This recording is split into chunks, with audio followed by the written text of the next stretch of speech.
not only kill U.S. jobs, they actually have a piece of legislation to pay for people who lose their jobs for the job-creating free trade agreements. If it wasn't true, you wouldn't believe it. First up here today, a friend of the show, Vermont Independent Senator Bernie Sanders. Let's start, though, Senator, with China. The Chinese embassy doubling down on their lobbying efforts, and that doesn't count what Caterpillar and all the U.S. multinationals must be spending to try to protect how profitable it is to employ those Chinese slaves and exploit the currency to extract America. That's a good business, man. Well, it is. And I think, Dylan, what we increasingly have to understand when we deal with China, that a lot of the opposition to good policy protecting American workers, that is opposed by these corporations who we have to look at almost as Chinese companies, not as American companies.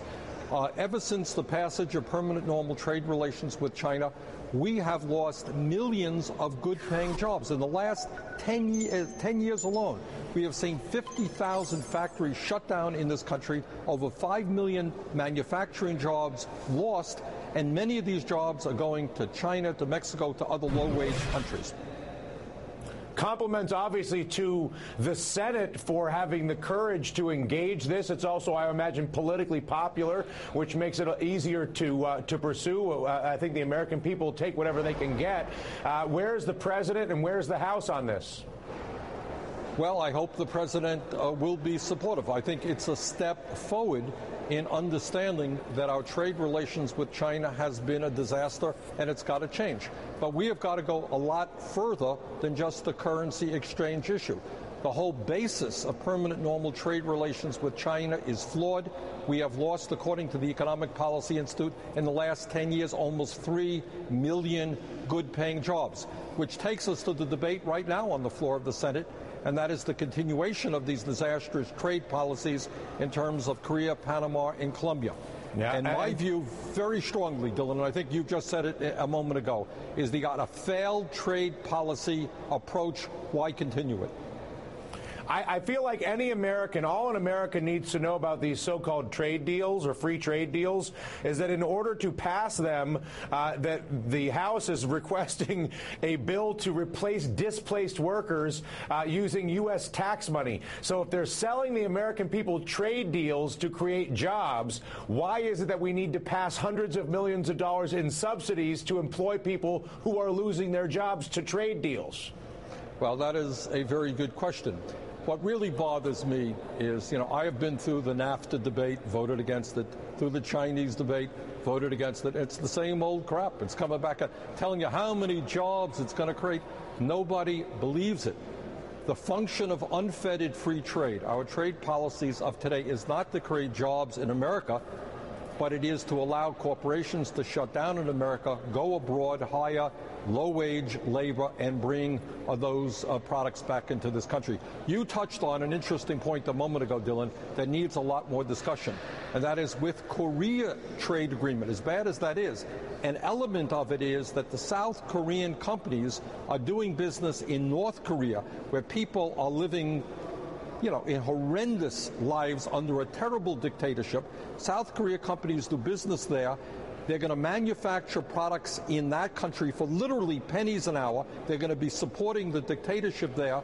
Those products come to South Korea, and then they come back to America as part of a free trade agreement. It is beyond belief. And yet President Obama and the White House out saying, we support these trade deals. Members of the Democratic Party, we support these trade deals. Members of the Republican Party, we support these trade deals. How can you look at the obvious mathematics of the extraction that trade has become, the obvious absurdity of bankrolling the North Korean government by employing slaves, and sit here and feel that your country is in some way rational? Well, I think what it is, it's not the country. It is a Congress and a White House very heavily influenced by big money. There is no clearer example that I can give to you, Dylan, to where the American people are on one side. They understand that when 50,000 factories are shut down in a 10-year period, these free trade agreements are not working. But around here, you have leaders of the Democratic Party, leaders of the Republican Party. They are following the lead on from the corporate interests and are way out of touch with what ordinary Americans want or believe should be happening. Which gets us to with what we here at the DR Show are calling Auction 2012. We're all very excited for the big auction next year. If you look at the auction and how it's setting up for the election, well, I guess they call it an election still, but I don't know why. If you were to look at the occupiers, if you were to look at the occupation movement, which is now, I think, 1,300 occupations and expanding rapidly, if you were to look at the explosion in our campaign to pass a constitutional amendment to get money out, now clocking towards 200,000 after less than 2 weeks. What can people who are on these types of campaigns, that are at these occupations, that are engaged in get money out, what can they do right now to expose the auction that is corrupting our country? Well, I'll give you two examples. Number one, no doubt in my mind that these free trade agreements, so-called free trade agreements, are heavily influenced by big money. Check it out. See where the money comes from and see how people are voting.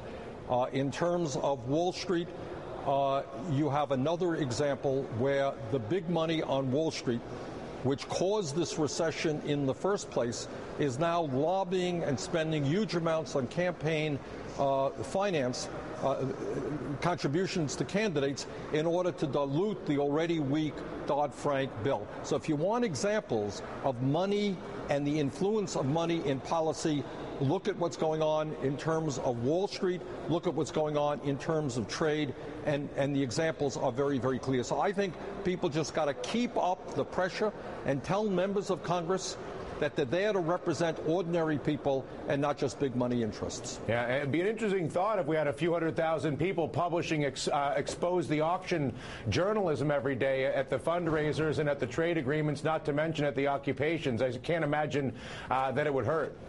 Well, you got a bad situation now in terms of campaign finance, which has, as you know, been made much, much worse by this absurd Citizens United decision, which is going to allow billionaires and large corporations to pour unimaginable sums of money into campaigns with no disclosure whatsoever.